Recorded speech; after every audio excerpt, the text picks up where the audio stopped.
Hello friends, स्वागत है एक बार फिर से आपका आपके अपने लीगल चैनल सोच पर प्रहार में। दोस्तों, आज की इस वीडियो में 498A के रिगार्डिंग एक लेटेस्ट जजमेंट मैं आपको बताने वाला हूं, जिसमें कि 498 पूरे तरीके से खत्म कर दिया गया। और आप में से बहुत सारे लोग हैं जो काउंटर केसेज करने में भी डरते हैं। यहां पर हस्बैंड के द्वारा काउंटर केस भी किया गया और उस काउंटर केस का फायदा उसको क्वैशिंग में भी मिला।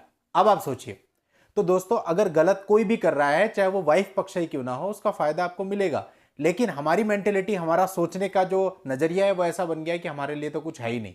तो इनिशियली जब आप नेगेटिव हो जाते हो, आप अपनी तरफ से स्टेप ही नहीं लेते। जब आप अपनी तरफ से स्टेप नहीं लेते तो आपको रेमेडी भी नहीं मिलती।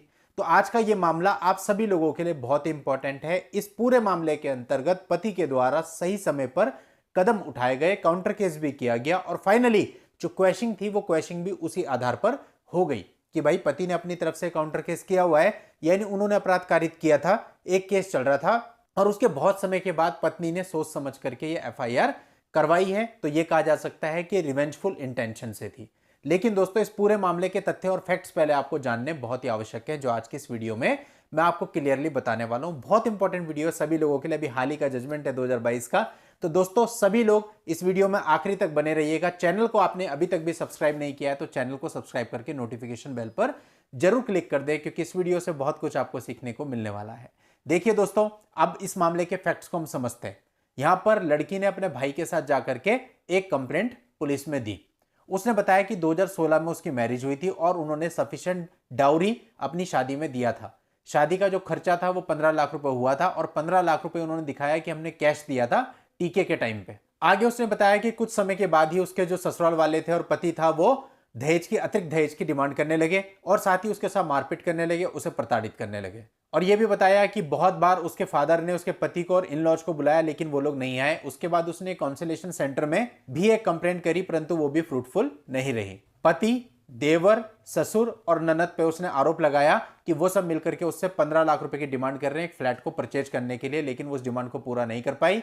इसलिए उन्होंने उसको घर से निकाल दिया, उस घर में नहीं रखा। और ये सब कहते हुए कि उसको उसका सुरक्षा का खतरा है, एक एफआईआर लॉन्च करवा दी। अब दोस्तों, पति का वर्जन पेश हुआ जब 482 सीआरपीसी में पति ने एक क्वेश्चनिंग एप्लीकेशन मूव करी, तो वहां पर पति ने अपना वर्जन रखा। तो पति के काउंसिल ने बताया कि ये जो एफआईआर है ये पूरी तरह से हैरेस करने के लिए और इनको प्रेशराइज करने के लिए कराई गई है। साथ ही उसने बताया कि जो कंप्लेनेंट है वो लड़ाई झगड़ा करने वाली लेडी है और स्टार्टिंग से ही उसका एटीट्यूड पति के प्रति और पूरी फैमिली के प्रति सही नहीं रहा है। और इस संबंध में पति ने एसपी साहब को, डीएम साहब को एक कंप्लेंट भी करी है और साथ ही सेक्शन 13 में डाइवोर्स की पिटीशन भी पति ने पहले से फाइल करी हुई है।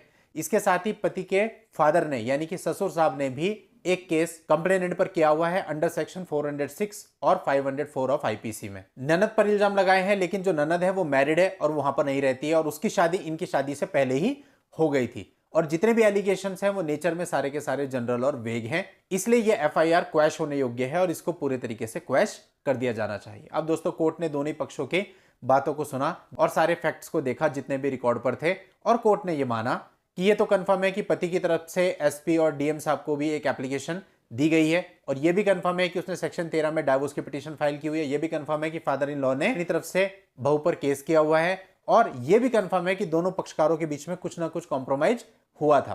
तो इन सारी चीजों को देखते हुए यह कहा जा सकता है कि जो एफआईआर है रिवेंजफुल इंटेंशन से की गई है, सामने वाले पर केवल प्रेशर बनाने के लिए।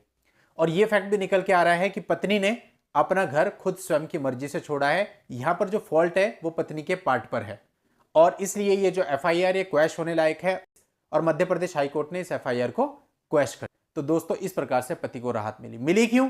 क्योंकि उसने सही समय पर सही स्टेप लिए थे। आप लोग वेट करते रहते हैं। तो दोस्तों, इस प्रकार से पति और उसके परिवार को बहुत बड़ी राहत मिली। वो इतने बड़े मुकदमे से बाहर आ गए, उनका हैरेसमेंट खत्म हो गया।